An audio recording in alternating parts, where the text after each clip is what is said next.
Arestado ng San Mateo PNP ang tatlong high-value individual sa isinagawang buy-bust operation sa Barangay Santa Ana, San Mateo, Rizal.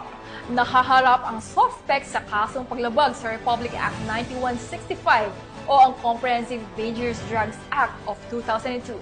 Patrolman Mark Lawrence Atencio sa balita.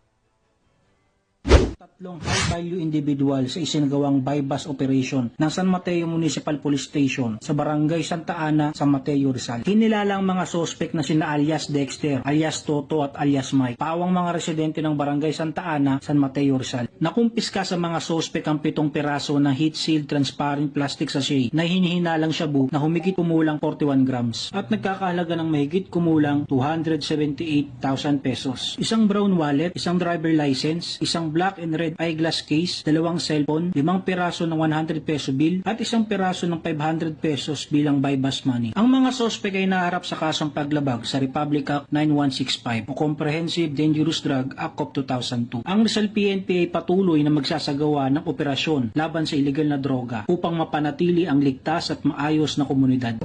Mula dito sa Calabarzon, ako ang inyong Police News Network Correspondent, Patrolman Mark Lawrence Atencio. Alagad ng batas, tagataguyod ng balitang pulis.